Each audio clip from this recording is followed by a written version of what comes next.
From the day we are born, we have the loving support of these divine beings, and they will stay with us throughout our life, guiding our spiritual ascent. In this video, we will explore the variety of ways angels help us, and how through each stage of their evolution, they support us through our own spiritual journey. Of all the help we get from the other side on a day-to-day basis, shall we say, we get the most help from the angels.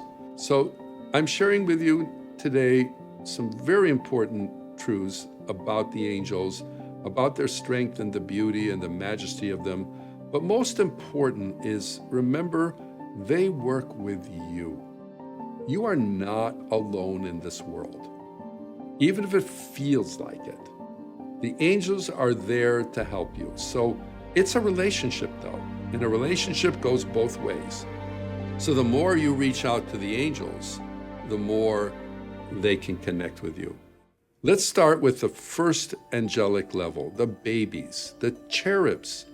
I know we have the greeting cards, the Christmas cards with the little delightful cherubs, and we think, oh, that's just a nice fanciful idea. But the truth is, there really are cherubs. These are angels going through their, shall we say, infancy stage. But even as this infant, they have this spiritual awareness of the divine. And when they come around us, or other angels bring them around us, they bring that sense of wonder and magic with them. In a sense, the same way we feel the wonder and magic when we're around an infant, and all the potential of their life is still before them, and the mystery of life is before us. The same thing goes on with the angels on an even, in a sense, grander degree. So if someone is very depressed or very down, sometimes the angels will come around with the cherubs to help pick them up and pick up their wonderful spirits. Those are the delightful cherubs. Then we have a very fascinating group called the joy guides. And in using these terminologies, I'm using them often in reference to how the angels work with us, because that's what we're most concerned with right now. You could think of the joy guides as angelic children. They do actually have an appearance, a childlike appearance of about maybe an 8 or 9-year-old, somewhere in that area. And there, as the name implies, they bring joy. So everyone on earth has assigned these joy guides. There's usually 2 of them, and they do change throughout our life. And their job is to put a smile on our face. So be careful if you're taking life too seriously, if everything is too just all the time. Life is joyful. It's meant to be joyful. Yes, there are these sad moments, there are these challenging moments, but the natural expression of life is more joyful. We see this in children when they're exuberant and laughing all the time. This is part of the joy of spirit, and these joy guides will come around us when we're feeling glum. So if you are feeling sad or lonely or anything of that nature, call on your joy guides. Ask them to come around you. By the way, they love travel, they love adventure themselves, and anytime you're doing that kind of thing, they will come around to kind of help participate in the excitement. And again, because they're angels, they're bringing their divinity with them. These are not just children, these are angelic children, so they have that added spirit awareness that they come in with, which again has this very spiritual, uplifting quality to them. The next evolutionary level of angels is a vast array of angelic beings that are called divine light angels or divine energy angels. And again, to kind of use our analogy here, you can kind of think of them as the teenagers of the angelic world. They have a lot of power. Now they're sort of really coming into their own in terms of their own angelic expression and their own evolutionary flows that they're going through right now. And here they start to take on very definite, shall we call it, specialties. Now, the reason they're called divine light or divine energy angels is at this stage of evolution, part of their job is to fully embody certain aspects of the divine light and then bring that expression into outer expression in terms of helping others. So, for example, there could be a divine light angel of peace. This angelic being would embody the peace ray, the divine peace ray. and be projecting it. These angels often, by the way, would go, let's say, to a war-torn country or war-torn area where there's been a lot of struggle, a lot of strife, and bring peace to the struggling souls there. And they have these tremendous auras and tremendous powers because of their angelic status. So there could be another one very different. It could be an angel of balance, bringing in the emerald green ray, the power of balance. So they embody this power, and then they express it by channeling the light to others. So when we are receiving divine light, we are most often receiving it in cooperation with these divine energy angels. It is helping them in their evolution, so to speak, and they are greatly involving with us. And in our metaphysical work, we work a lot with divine light, which means we work a lot with these divine energy angels. And there are multitudes of them working throughout the planet to bring all these spiritual power rays, so many of them. There are many attributes to embody, and a variety of these angels will come around to help bless. They'll go to hospitals, they'll go to jails, they'll go to everywhere, people's homes, wherever the need is, they will step in to help out. The next level I'd like to talk about are a very famous level, the guardian angels. Probably of almost all the angels, we've heard about them the most. We have seen often the depictions of the guardian angel around children, but we have guardian angels throughout our life. They come with us at birth, they come around us at birth, they're assigned to us, they do change again periodically throughout our life. But what these angels do, there's a lot involved with the process of incarnation. When we are incarnate in physical life, there are a lot of spiritual elements to us that are keeping us here in physical life. Sometimes I like to think of our incarnation like when we're sending, let's say, a man or woman to the moon. Okay, there's a couple people on the moon, but there are many people back home helping to make that happen. It's not a solo effort. So in the same way, when we incarnate, yes, we're here in physical life, but there are many aspects of us that are still part of the spiritual dimensions, and the spiritual beings have to keep all of that intact to make sure there aren't spiritual disturbances, and the guardian angels do that for us. It's a big job. When we're children, the auric energies are still very fluid, and the aura doesn't actually fully start to settle in till age 7, so the powers are slowly phasing in, even though the full soul is in that little child body. So the guardian angels almost have to take over some of the functions of our auric energy until they're fully engaged. So yes, the guardian angels play an especially important role with us during childhood.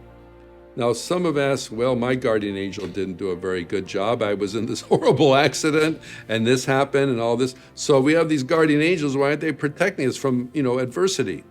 Well, a very important thing to remember about all the spiritual hierarchy.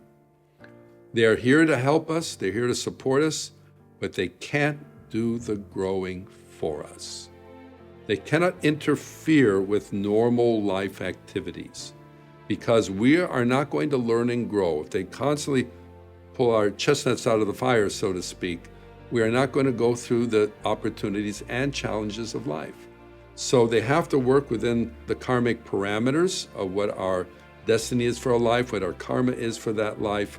And believe me, they do more protecting than we realize, because there are a lot of forces out there right now, but certain things they have to, I don't want to say let happen, but they have to give us the free will to make those mistakes, to have those good experiences or not so good experiences as part of the soul learning experience. But even in those situations, they're helping to manage that to keep us, again, on our spiritual journey. So we have a lot of gratitude, a lot of thanks to the guardian angels, and in your prayers and meditations, acknowledge them because they're doing a lot of work on your behalf. Within all the angelic help we get, in some ways we get the most help, the most guidance from these angels, and these are the teaching angels or the angelic teachers, because that's what they are. They are, even though they're on the other side, They are trying to teach us the ways of spirit. They know our life path. They know our strengths, our weaknesses. They know our karmas. In many ways, they know us better than we know ourselves. And they're trying to help us fulfill our spiritual potential, our purpose for why we came here. Now, each of us have assigned angels, these teaching angels. Again, they do periodically change throughout our life, depending on the different phase of our life going. But they can see the bigger picture. Even when we're making a mistake, going in the wrong direction, they can see, they hold us more in that ideal image. And our job is to really try to align with them more. A lot of our spiritual work and our training classes and all that is to align with these angelic teachers because they are inspiring you. Now, we're not always picking up the signals, but if we're listening, if we're responsive, if we're receptive, we will pick up the signals. Sometimes we think it's just, oh, I got a great idea to do this. And it's really them encouraging us. Now, again, they can't, like the guardian angels, they can't do it for us. And they're also not there to service our every whim, but they're there to really steer the ship and really make sure we're moving in the right direction. These are fabulous angelic beings, and we owe a profound debt of gratitude for them and all the work that they do for us. As we're now moving into this level, we're going to yet another famous group called the choir angels. Now, probably one of the best ancient teachings of this is by the writings of Pseudo-Dionysius, who talked about the celestial hierarchy, and he spoke of the choir angels. There are 9 orders of them, including the seraphims and the cherubims, the dominions, the thrones, the principalities. These are the terms that were given, and they're all derived from the Bible. Again, a lot of the names of angels and understanding of them come from the Judaic Christian faith, although angels are universal to all humanity, but some of the terminology has come from that tradition. What he was speaking to, Pseudo-Dionysius, was this magnificent aspect of the hierarchical forces that are in the angelic kingdom that are really helping us to step even more into our spirit self, the higher divine part of us. They do bless all the religious traditions of the world. They do help us get into the religious spirit, meaning the love of God, the love of the divine, not a particular religion, but the spirit of this divine process that we're all part of, to be more directly into it. So these different levels, and because there are 9 levels within the choir, there's a lot of intricacies to this part of the hierarchy. And these beings aren't exactly assigned to us, but they come and go. So they can be very adept in certain things. One of the choir angels are angels of divine guidance, and other ones are angels of rightful direction. So let's say when you're making a major life decision, you're deciding, am I really going to go this way in my life, or am I going to go this way in my life? Well, these angels of divine direction from the choir realm will come in to help you. Again, they know what's on your tapestry of life. They know what's in your chart, and they will try to inspire you to give you vision so you can see the road more clearly for yourself. These are very powerful beings. They also play an enormous role. And one of the most challenging things we'll probably do in our incarnations is the tempering of our personality ego. In a way, you can think of your incarnations like characters in a play. Behind all of these incarnations is the immortal you. These angelic beings are helping you to see through the facade of individual incarnations and see that divine part of you that's been there all along. You've had many personalities, many incarnations, but it's been the same immortal self going through all these, and you're trying to uncover that immortal self. And these choir angels do that beautifully. They are masters at this. But even then, they can't do it for us. We have to do it for ourselves. But when we're ready to start really walking that higher road, they are there lovingly to support with all their wisdom, all their understanding, and all their enormous angelic power that they bring. And now we come to the crown, the elite of the angelic world. This means that these beings have reached some of the pinnacles of angelic evolution. from the delightful cherubs to now these very mature celestial beings, and their auras are absolutely fantastic. They almost start to look like archangelic beings. They're so sophisticated, so mature. They go by the term the Great Divine Brotherhood. Now, here the word brotherhood is not meant in a gender sense. It could be said like a fellowship. There are magnetic angels that look like, have a beautiful magnetic loving flow. There are dynamic ones. Both are in the Great Divine Brotherhood. And these are truly sophisticated angels.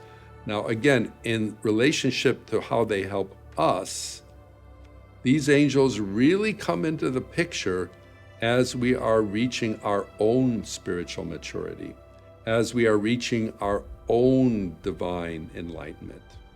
Because once we cross the bridge to the immortal self, now we're heading into a whole new world, which will lead us to our eventual enlightenment, which also happens in stages.